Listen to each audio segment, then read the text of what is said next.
So for your guys' first course, this is pico de gallo. A lot of people think pico de gallo is tomato, onion, jalapeno, cilantro. That's actually called the flag salsa, right? So this is real true pico de gallo from Mexico.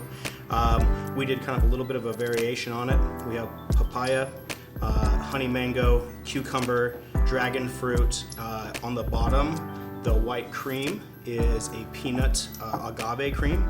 And then there's a little bit of chamoy, and chamoy is a salt fermented plum sauce used in a lot of street snacks. On top you have a little bit of basil and then some homemade tahini. Wow. So, as they say in Mexico, provecho. Oh, thank you. As we dive in, maybe if you wouldn't mind just introducing yourself. I know that some of you have had a chance to meet one another, but maybe for those that haven't met one another, describe who you are, where you're at, and what you're up to. My name is Thomas Anderson Jr., lead pastor at Shallow Hills Fellowship. Been there for a little over a year now. And moved to Spokane 4 years ago from the East Coast, originally from New York City. I'm Carice Pettis. I am first and foremost a mom to 4 small kids, and then I work as a children's ministry director at a local church. I'm Kevin Parker, small business owner, and teach classes at Whitworth. I'm Arielle Van Person. I usually just go by Ari. It's easier. I'm currently a student at Whitworth University, but I'm graduating in a week. Awesome, and moving back to Seattle, which is where I'm originally from. Well, thank you guys for being here. This means a lot. And what I would love to be able to do is start with, obviously, Project 619 is a ministry that dives into the conversations around sex and sexuality. But I'm curious, just in the world you live, operate, how some of those conversations, how some of the things that you see happening influence, whether it be in the church or maybe even as a business owner. I know that, Kevin, you used to be in politics, so even how that comes into the picture as you're diving into the conversations. I just am curious overall, like what kind of influence, what kind of impact can it have? So it's neat on my end. I'm also a father of 2 small children. And so watching the dynamics play out within our church, even conversations I have with my daughter, just how early I need to enter into conversation about sex and our body and different elements and dynamics like that. And so I have a 6-year-old and a 3-year-old, and my 6-year-old is like adamant, when I get married, I'm not having any kids. Right? And we have this conversation of, well, what does that mean and how does this work? And then I see how much we don't talk about it when it comes to our kids in church circles. And we kind of save that conversation for someone else, thinking someone else will have it. Well, then they never truly learn. And so they got to figure it out on their own. And that's the most dangerous thing I think we can do, is let people figure out anything on their own, especially something along a topic like this. I'd say I came from a family that was very open in a godly perspective of God's plan for your life. And yet my husband came from one that never talked about anything. Mm-hmm. And so when we got married and started talking about how are we going to raise our kids, we had a lot of these conversations of what I valued about my childhood, my husband missed from his, right? So we have, and I'd asked my mom at one point, how do you raise kids with an abstinence mindset, with an integrity mindset? And she said, well, you don't wait till they're 10 or 12, right? And so I feel like Project 619 has given us words, in a way, to help us realize that the conversations do start young, and they're so important at home. And one thing that I've loved that you teach is that they're going to trust the first resource they hear. And so I want to be that authority on everything for my kids. And not just when it comes to sexual integrity, but in everything in life. I want them to come to me first. Yeah. And they're only going to come to me first if I feel like I can have that conversation first. Mm-hmm. I feel like I can kind of speak to that just because, I guess, being the youngest here, your parents being comfortable with talking about it is really important because, I don't know, I didn't feel like mine were, like they had a whole plan. They took me out to like this, or my mom took me to a hotel. It was a whole girls' weekend just to have like the talk. And it was built up to be this huge thing, and I was so nervous. You could tell she was nervous. So just like, how do you educate parents in a sense almost as well, so that they're comfortable, and like you using your mom as a resource, like that's so important because I don't think my mom had that. So for her to enter into that discussion was really hard. And I honestly left the conversation still in the like unknown. I still didn't really know what was going on. So having to go to like friends for that can totally kind of change, you know, your view of it, and just made it like a weird topic for me. Absolutely. Yeah, I mean, the only thing I would add is I think there's a reality that this is one of the bigger conversations a parent has with a child, which means all the other conversations leading up to this one are equally important as well for establishing trust, openness, and so forth. You both mentioned some of the dynamics of how parents brought this into the conversation or didn't. So I'm just really curious how it might have played out for you when you were growing up. I mean, what was that like with your parents? Did it even happen? So simply, my dad was just like, "Hey, before you do, talk to me." Like that was it. That was before you do, talk to me.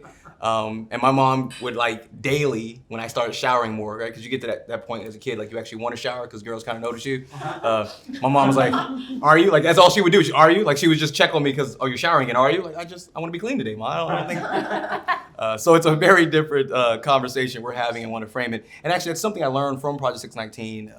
Using that phrase, sexual integrity. I'd never heard that. Yeah. Right? Even as a grown man navigating this dynamic, I've never heard of it phrased that way. It was always abstinence, it was always purity or some other things, but I love that sexual integrity piece, and we never had that in the home I grew up in. In fact, where I grew up, it was okay and celebrated for you to go around and having multiple partners, and so just that dynamic of being safe, none of that conversation was there for me. Yeah. So we're trying to reframe that for my kids now. I remember my father took me. I was 16. I remember my dad took me. We lived in Arizona, and he took me out into all the places he used to ride wild bronc. And he was before the PBR, the professional bull riding circuit existed. He used to go and show me these places. Well, he decided he'd take me to all the places I hadn't been yet. And so we went like 2 hours north and then an hour west, and then we were heading back down. And you just sense when you're that age, like when you know that you're getting this kind of time with your dad, when it has never happened before, there's something there. And it's like the only thing that could ever happen is the sex talk. And so I just remember, like, we went on this huge journey. I got all these wonderful memories of my dad, like, you know, he's telling me about how he got kicked off a horse, got kicked in the face by a horse, how he got thrown from a bull. And, you know, it's really cool. But I think legitimately we were 2 minutes from the house, and then he said, "Hey, I brought you on this journey to talk to you about sex." And I'm like, "Well, you waited long enough, Dad." And it was then that he just said, "Hey, I just want to know if you know how to use a condom." That was the question. Like, that was the conversation. That was it. Okay, great, we're done. That was it. So that was the last time I ever talked to my dad about sex. And my mom didn't bring it back up until I was 21. So, yeah, so whole nother conversation. But, Wow. yeah. I mean, Kevin, what was that like for you? I didn't have the talk. Never did. I didn't get the talk. Not once. So where would you say that you learned a lot about it beyond, like, textbook or anything like that? What was the resource? 80s comedies. So did you watch a lot of Alf? Forgot about that show. So Yeah, 80s comedies. My parents referenced it through The Birds and the Bees, but that was it. Yeah. Yeah, never had it. That's really interesting. So what do you think what kind of impact does that have on just the way that you engage with your kids in your home? Well, I think the biggest thing is there's no frame of reference to work from, whether it's bull riding or what. We all have frame of references of what connected with us, what didn't. So I don't have a frame of reference on that talk. So Yeah. Carrie and I are pretty intentional about trying to be open with the kids, and she'll likely, that'll probably be more of a one-on-one conversation with her and the girls and one-on-one with me and Ross. So that's kind of what we've thought so far. Yeah. Ari, what would you say were the things that you really liked about what your parents did, and then the things that, like, you would like to correct or change? Yeah, totally. I think the, like, intentionality that both my parents put into, one, separating, like, the genders, and my mom being specific to the girls in our family, because it's much easier to talk about something like that with someone who would understand, I guess, your side of things. So I love that they intentionally, like, made an entire weekend out of it. Like, I felt like the issue was really important because of that. Not just because it was uncomfortable to talk about, but, like, the fact that she's willing to go out of her way and do this for me shows how much she, like, cares about this, and, like, maybe I should, like, care a lot about this because you're at those formative stages.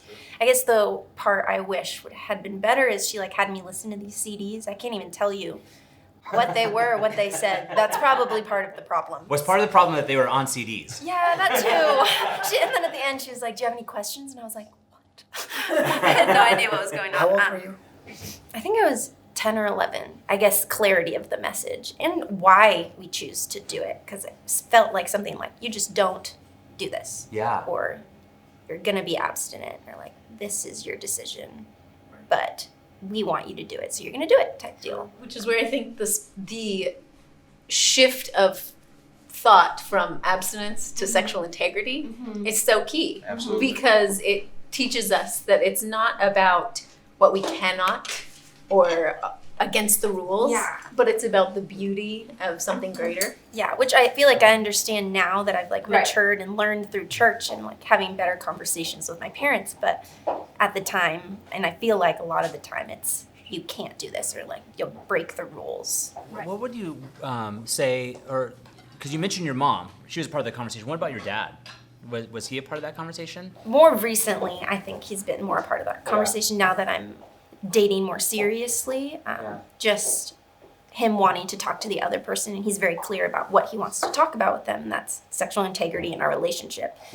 So he's upfront and talks to me about that. So I know what he's going to go talk to my to-be boyfriend or my already boyfriend. So in that sense, we talk about it. Let me just pivot just a little bit, but I am curious how you think Christians overall, because we're talking about the home, right? But Christians overall, how do you think they've done, we as a whole have done engaging the conversations around sex? I think almost to our benefit, culture has forced our hand. We're not allowed to not have those conversations anymore. We have to have those conversations. Yeah. So I like when my son, he's in public school, they get to 4th grade and they start talking about some big stuff. Yeah. And I say, if I'm going to be the authority, I need to have these conversations first. And so it might have been sooner than I would have wanted. But at the same time, we're going to have that open conversation, and it's going to be introduced because culture mandates it. And so we have to prioritize it. And so that's almost to the benefit, I think, of us, that it brings it to our foremind. Yeah, that's good, Chad. No, you're good. Yeah, so this is your guys' next course. This is a chicken liver mousse. That's the brown stuff that's on the bottom, or the pale pink, if you will. This is kind of like what I would call a version of hen in the dew, right? So this is spring on a plate. Chicken liver mousse. On top you have sweet peas that we blanched really quick and then tossed in a salsa verde, so there's a bit of acidity and sweetness to it. We topped it with furikake, which is a rice seasoning in Japan. And so we took that and turned it into a powder. It's going to have a nice seaweed, sesame-style flavor, a little bit of freeze-dried edamame, some radish, and serrano chilies just to kick up that that spice. Yeah, Thomas, what do you think? Just follow. Yeah, this is where I need to be careful, because I'm often a very harsh critic of the church. And I just did some work and research comparing comedy and in particular stand-up comedians and what they reveal about culture and how the church can learn. And one of the topics and areas that often come up is relationships and sex in particular. And I find that, and in fact, I've watched a couple of specials on Netflix, I find that these guys are more open and honest about missteps and successes than our leaders in church will be. Yeah. And so once again, it's kind of what you were saying already a little bit with your parents of the why and kind of a better frame of reference and understanding. We just don't do that enough in church. It's do or don't, and here's why. But really, you got to map something out for people so they understand. Because you just assume that even for married folks that they've got this thing down. Yeah. I've learned that they don't. They're still struggling to figure this topic out. And so one thing I always try to think of is like rules without relationships always equal rebellion. And we just don't take enough time to build relationships when talking about this issue of sex. So that when we start giving them a framework, and I don't say rules so much, but guidelines on how to have healthy sexual relationships or sexual integrity, it fails. Do you think that there has to be a model maybe in place for pastors to share more openly? Just like the comedian that you listen to, being willing to share more openly from the pulpit, not just their successes, but also their failures. Oh, absolutely. And where they struggle. Absolutely. I think the first thing I would look at is that we got to remove the stigma or the taboo. Like this is something that we can't talk about. Right? It's almost like going to the bathroom. We know everybody does it. We can have a conversation. It's okay. And not being vulgar or grotesque, but really just being honest. So I love what you were saying about your children and being the first to talk about it. I do that with my kids. When we use proper names for body parts, we want to make this appropriate to discuss. Why not do that from the pulpit? I get it, Sunday morning, someone's going to giggle. all right, you'll grow up. We'll get through this together. And so setting that trend and being able to move that forward will change the culture of church, which I think will then help us catch up to culture at large of they're able to have this conversation. They're able to talk about this and know that someone's got to learn from somewhere. Who's going to be the first to speak and who's going to be the authority? Let me ask this: not only as a business owner, but former politician, right? You've worked in the state, and there have been things like sex education that come up that are hot button issues, and particularly a lot of Christians are the ones that are coming into this. What has been some of your observations of where it's worked really well and where it hasn't, where that voice maybe is a little bit more contentious than it might have intended or wanted to be? I think for the most part, and I think this is politicians by nature, is that they tend to work with an incomplete picture, but they largely think it's complete. And I don't know if that's different from human nature, because we always see the pieces of the puzzle that our fingers can touch, and we don't see the other parts of the puzzle that aren't relevant to us at the time. And so as a result, we have a lot of these conversations that are being propagated with pretty large incomplete worldviews. The other aspect where I think society, to back up what Tommy's saying, is it could definitely be more dialogue than monologue. And I think in the political realm, it's definitely still monologue, and that's tradition mostly. But as the political arena looks to what does it look like to create a dialogue, there'll be more meaningful legislation. And I like that you've already become that comfortable that you call him Tommy. Is there something that Christians could do a better job of in that platform, just in the way that they engage, or maybe even an example? I think it's the dialogue aspect, because people come with very strong opinions, and the opinions may be right, they may be wrong. They also may be based on assumptions, which may be both accurate and largely inaccurate. And so we lead by opinions more than we do listening ear. And I think that pertains not just on this issue, but that pretty much pertains on every issue. Yeah. We govern and we see the world as we see it, and we're not always open to different ontologies and different ways in which how people look at the world. Yeah. Would you say that listening is a key component rather than just yelling? Or I think listening tends to be better than yelling. Yeah, I think so too. But it's also the old, Stephen Covey, and what does it mean to listen with the intent to understand, with the intent to reply? We mostly are intent to reply than intent to observe and absorb. That's the problem with the church, I feel like, at one level, is we're listening with the intent to reply. It was society largely. Sorry, society largely, right. Yeah. And you just can't. You have to be willing to listen, even if you disagree. Yeah. But just to understand the other person, to gain some cultural intelligence and awareness of where people are at. Then you can start this journey together once you know where the starting point for individuals. So that's a good point. Well, and in reality too, like a lot of leadership theorists are starting to say, literally, the world's problems are more complex today than they were 20 years ago. And that impacts even the way that CEOs can run companies and leaders can run companies. It's a different paradigm, and there's a different level of complexity, which requires further intellectual capacity, which begins with listening. Absolutely. All right. What do you say to this as a student? You've been a student at a liberal arts college, and I should say it's a Christian liberal arts college. And so, what have been some of your observations? Unless you're in the health sciences, I feel like it's not really something that's addressed, I guess. I don't know. My response to this was going to be just regarding the church and my experience going to church. And so thinking about it in the Whitworth perspective, even in the chapels that I go to, those are messages. They do series and have themes, but relationships and sexual integrity just never seems to be one of those topics. And when you're in the dorms, your RAs, your RDs have those conversations at large with all of the students living in the dorm, but it's very much don't break the rules. This is a rule, cohabitation, those types of things are not allowed, definitely not allowed. And there are consequences to that. So with that as the mindset, it just turns into how do we get around this rule, or how do we say we're about it, but secretly not be about it. Yeah. I see that a lot. And I think the other, as you talk about culture a lot, Generation Z is a big factor in this discussion. I mean, a lot of studies are showing that they're growing up a little slower and desiring to do so, which is kind of fun. Yeah. And we can see that in our own kids. And so our whole paradigm of when and where also should be adjusted according to Generation Z. I mean, we do know that a lot of research shows that there's an extension of adolescence, right? There no longer is just early, mid, and late. You have early, mid, late. I mean, but what you're saying is there's a little bit of a different dynamic, and so I would just wonder, how does that affect the way that you engage as a parent? Well, I would say I probably am a little more flexible in some ways. I don't know if I'd say everyone's ready at 10. I don't know if I'd say everyone's ready at 8 or even 12. It's going to be more of a case by case. basis. I mean, what we know about Generation Z is that they spend an inordinate amount of time on their smartphones, but that's desirous of being in relationships. So that's their interpretation. As we would walk down the street, and our relationships were limited by geography. Theirs are only limited, are almost limitless, actually. So they can carry on meaningful friendships all over. And I think sometimes, because we didn't grow up with those devices, we tend to think that's less authentic and less meaningful, where I don't think they would say that. I think to them, that is a very meaningful connection. And what's the difference from FaceTime to sitting across a table? Well, it could become an issue of semantics. Even in online classes, studies have shown that people are more vulnerable in sharing in an online class than they are the classroom.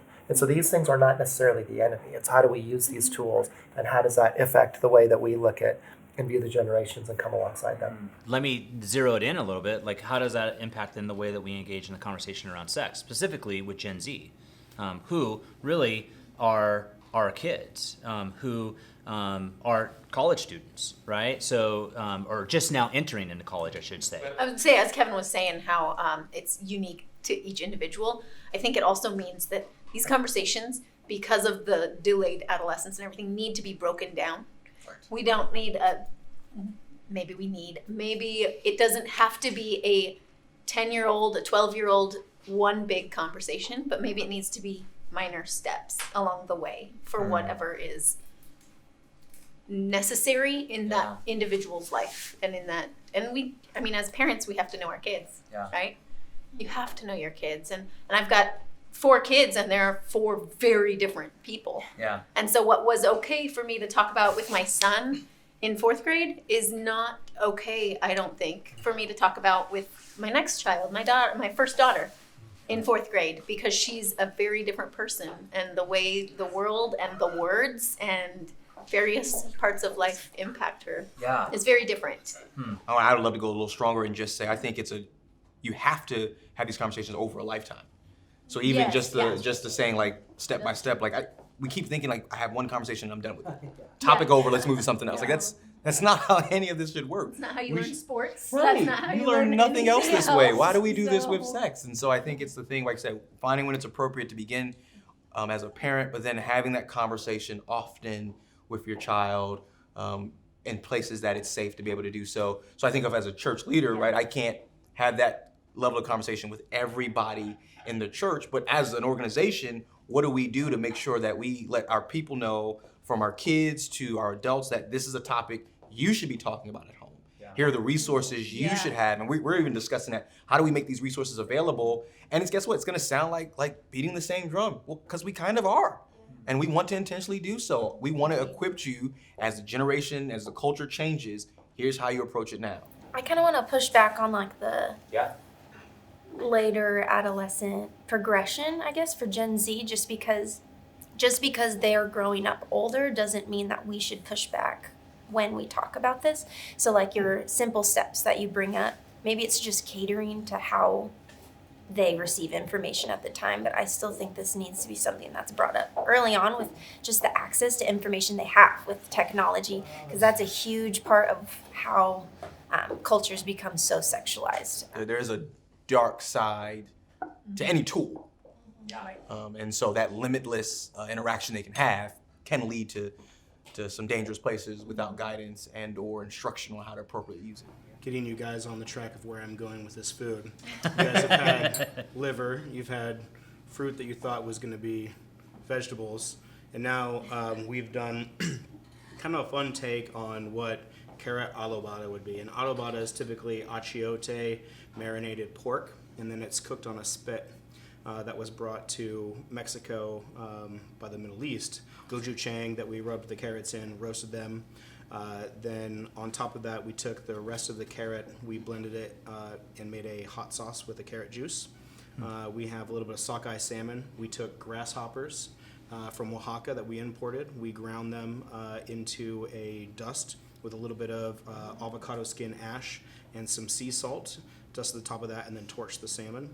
And then you have a little bit of tostada and carrot tops. So Awesome. And just to make sure I heard that right, you said grasshopper? grasshopper. Yeah. All right. You had fruit as vegetables. You had chicken liver mousse for lunch, and now you're having grasshopper crusted salmon. I'm not quite sure how to transition from grasshopper to back to the conversation, but that's awesome. This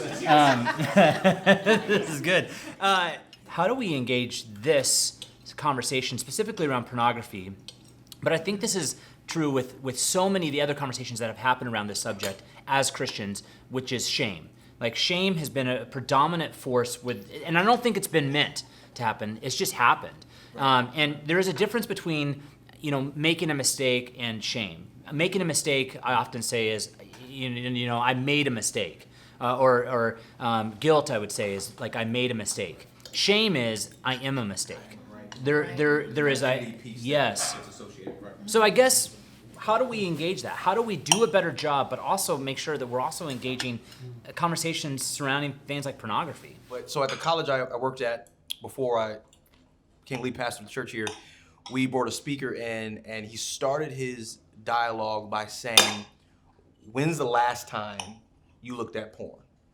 And he said, no longer is the question, have you ever? Yeah. But it's asking, when was the last time? And I think that's normalizing some of it, that we've all have been there, have interacted in some level, or someone has, is the first step. It's a removing is it just me, or that shame piece that falls. And I saw students, and we had 100 so students in this one little room, and then we did a bigger forum later. You just saw what looked like a weight off of some students, people actually taking deep sighs of relief, going, oh, that's right, it's not just me. I'm not a problem per se. And so I think that's the first thing, is just letting them know that you're not identified by your worst mistake, and that you're not alone in a lot of this is the beginning step. I think it has to come from grace-based parenting and not law-based parenting, rule-based parenting, Yeah. And being willing to admit our own faults, right?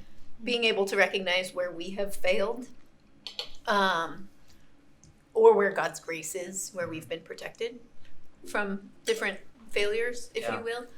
Although failure, it's humanity, right? It's not even about failure. It's about humanity. Being human and being weak and being not perfect, because none of us are. So I think when we approach it as grace-based parenting with, we are all going to mess up. Yeah. And but it's not going to define who you are. I like that identity piece. It's not who you are in your mistakes. And I feel like when you start that way, from the time they're young with other things, then it teaches a mindset of recognizing that there's grace for my failures. That doesn't mean that we're free from the consequences, right? There are consequences, and there's a journey that has to be taken. Yeah. But if it doesn't define you, and we go through that, like, we're trying really hard with our kids, even in non-sexually related things. Yeah, totally. Just to understand that you made a mistake. Yes, you lied. That's not who you are. You're not a liar, you know? Right. We talk about what do you know is true and what do you feel is true. Because, my kids will come back with, everybody hates me. And you go, okay, you might feel that is true, but what do you know is true? What I hear, too, is just the idea of consistency. That's so often in these conversations, there's no consistency, which is why I think a lot of times Christians get labeled as hypocrites. We contradict ourselves often, not only as just Christians, but even as parents. And so just having consistency with how you parent in one area, have it be the same in another. Yeah, that's interesting. Ari, what would you say, just when you think about, not just from a parent perspective, right, but from those that are in leadership, like the church you attend, or the people that have just been placed in your life that have a voice of importance? Just listening to you guys talk, you all have like really good nuggets of truth and wisdom, and especially the aspect of grace. I think that's something that historically has been missing when it comes to topics about sexuality, because it's like such a big topic within the church, specifically within the church, that there's so much more weight put on it. So it's almost like which sin is greater almost. So when that sin's committed, that's why the sense of shame is there. Because I know in the church, and like those leaders who have power of speaking over me, there's a lot more weight and like passion behind topics like that. So it impacts you more. So when the mistake happens there, that's why the sense of shame and accusation comes over you. I guess so. Just in moving forward, consistency, I think that was a really good point. And just that the weight of which sin's greater, like that's not an issue anymore because if you're consistent in how you parent. But then also, once the topic of sex and sexuality becomes more consistent in a parent's life, I think once that becomes less weird to talk about, I think issues like pornography, that conversation will be more like an invitation into something and allowing the kids to like let that weight off their shoulders instead of it being like you're sinning. Sometimes those conversations, there's an expectation of change right away, and then that is sometimes what can be a part of the shame. There's this expectations on humans in general that once you know something's wrong, like your behavior is just going to change immediately. But if there's anything I've learned in marketing in general, because that's my major, is that behavior change doesn't happen unless motivation and ease are there. And so if you're not making it easy and like shame and the weight of guilt is there, is not easy for someone to just completely change their behavior, especially when like habits have formed. It's really hard to break habits. I like what she's saying, because what we keep in the dark, it's hard to have any meaningful, there's no motivation, there's no ease, right? And so we don't know what's happening. We don't know how to resolve it. There's no process. Like the human race is built on incremental progress. We're better at this subject than probably the generation before us, and the generation before us was better than the generation before them. We change a lot and we evolve a lot.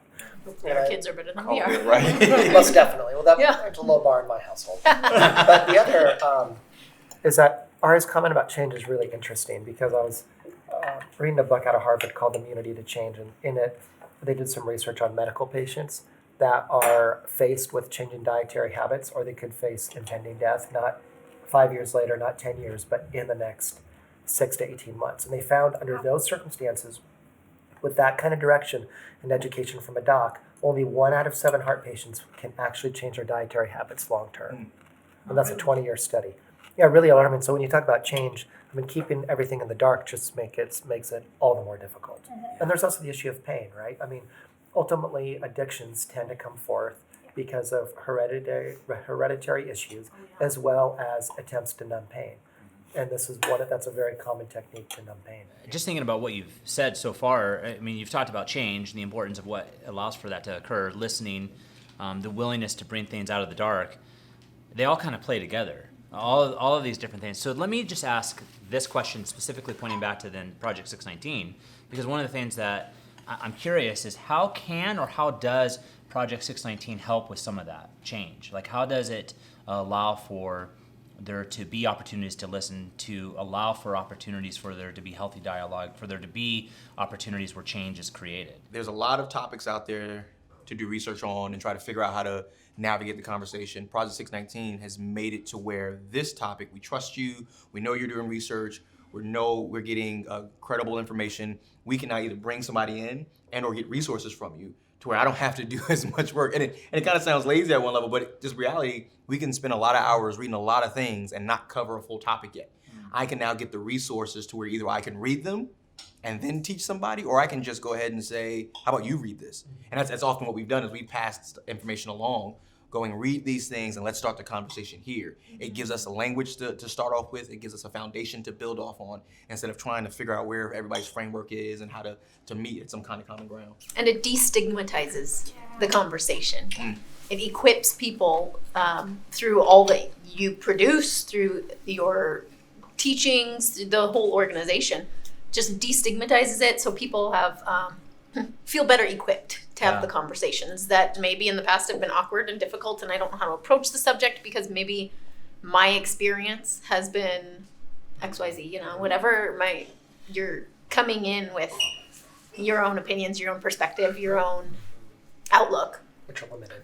Which is very limited, No matter how well exactly. traveled you are. Exactly. Absolutely. And so to be able to feel better equipped, everybody's more confident when they feel like they've got the right tools for the job, right? Yeah.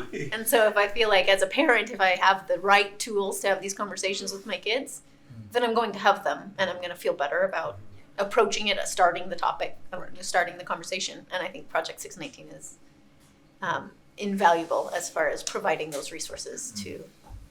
Project 619 is talking about something hardly anyone talks about. that's to your advantage and disadvantage, so to speak. But I also think That's true. I also think when we look at how, especially Generation Z, is communicating, that you have an opportunity to use more online tools than would have been effective with other generations, and allowing people as a place to go to enter thoughts, questions, observations, and I think there's a great opportunity for that. And I love the way that I love how you've targeted and how you've empowered churches and schools. I think that's profound, and I bet you or the board or donors or staff cannot comprehend the impact that that's having. And I don't think no matter what you do, you will comprehend that impact. But who knows how that's impacting kids in terms of behavioral changes, as well as empowering people and parents and those teachers who get to go home and say, wow, I'm empowered now to have a conversation with my child that I wasn't empowered with before. Right. Yeah. What we talked about earlier, listening. Like, you guys enter into a relationship and you listen. It's not like this, like, you need to be doing this, like, doing this is bad, which, like, historically I've been through programs through the private school I went to in high school and middle school, and it's sexual integrity, but it's still, like, law-based, and don't do this, don't do that, and it doesn't give you a sense of, like, pride and, like, excitement for why you're doing what you're doing. But you guys bring to the table a totally different mindset. You destigmatize the mindset that culture has around it, especially like in public schools and even churches that have it. You guys make the conversation comfortable, which I think is a hard topic to make comfortable. That just made me think of something. I think one thing that Project 619 does exceptionally well is in the leadership world, there tend to be two kinds of problems, technical and adaptive. Technical are where we have the answer in our toolbox, the light bulb goes out, you pull the appendix out of the patient, you know how to do it. Adaptive is where we take time to enter the gray area and experiment in terms of hoping for a greater income, which results in behavioral change. So while society for the last probably, I don't know, this is off the top of my head, but I'm guessing for the last 150 years we've primarily used technical tools to try and solve a very complex and adaptive challenge in our society. And 619 is one of the early organizations who are using an adaptive approach, which I think that's one of the reasons for its effectiveness. How does the conversation move from us being the resource and us just equipping those that are going to resource everyone else, like for you as a pastor? Yeah, so, and once again, anecdotally shooting from the hip, I think you would take one of our guys or somebody and you train them. You know, however, you have somebody on staff who you send out normally to do speaking, you would then train up somebody else, and you start getting these representatives who are no longer centrally located with Project 619, but you've trained up, you've poured into, and you send out now that work in other organizations. And so they now know how to use your resources better than just like I would if I just wanted a website on my own, but they would use it almost like your staff would and communicate that same way. Well, then that guy or that gal is going to disciple how many people and build into how many people who also start doing the same thing. And that's what that work comes out to. The podcast was the first thing that came to my mind. Having an available jumping point for conversation that can start the conversation for a parent almost is a way of equipping a parent. Let me ask another question. We've kind of hit upon this, but I want to ask it in this way. I've heard it said, there was a pastor that said it this way, that so often what the church does is it responds to what the culture is doing. So instead of simply sharing what it is and allowing for the congregation or for allowing for individuals to hear, what we often do as Christians is we hear something and we say no. Like, we just simply respond with a no rather than giving definition to it and saying this is what we believe. Yeah, I think even the language you just used, I've never heard you say no.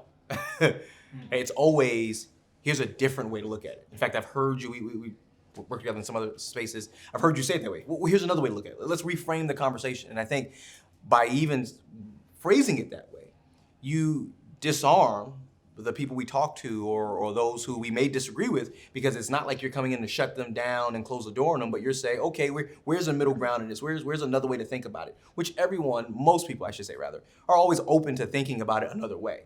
What we don't like is resistance. Right? So the moment I tell my kids no on something, they want to fight me. But if I go, well, how about we do this and redirect them, they're always up for that. Yeah. So people do adults do the same thing. So I think that's one thing I see Project 619 doing well, is always redirecting or reframing the conversation to use better language, which you always define, and then get everybody on the same page there. So I think the more consistent you are with doing that, with getting the podcast resources out, it never hurts to over communicate. So you just keep sending that message out. I think you're actually doing the work now. Well, as Kevin was saying, for better or worse, Project 619 is kind of an island in this conversation. It's one of the only resources that's really growing and thriving and around and stuff. So wouldn't it be great to see that it's not the only one having that conversation? Because culture is going to continue to have the conversation. Oh, absolutely. So how about if we make sure that you're not the only ones? And that may look like raising up other leaders to just not necessarily in a formal business way. It doesn't have to be on the board or in the direction of Project 619, but better equipped individuals to carry the conversation beyond just Project 619. All right. Yeah, my mind just goes to like Generation Z and my like, being in college. What would it look like to be handed the tools now and then be equipped for the next 10 years? And like, maybe I have kids. Who knows? But in 10 years, when I have to start thinking about those conversations, it's like at that point, I get to equip the people who I'm in contact with. And it's like, how do you equip this generation of Christians so that they can reach or be in dialogue? Because I honestly would say this is not something I talk about with non-Christian friends or even other religious friends, just because I don't know how to successfully engage with them all the time when it's such a like there's a lot of tension. It makes me hearing all this, it makes me think, how do we build a level of personal responsibility to keep everyone knowing that this conversation has to move forward in a better and healthier way than it has been in the past?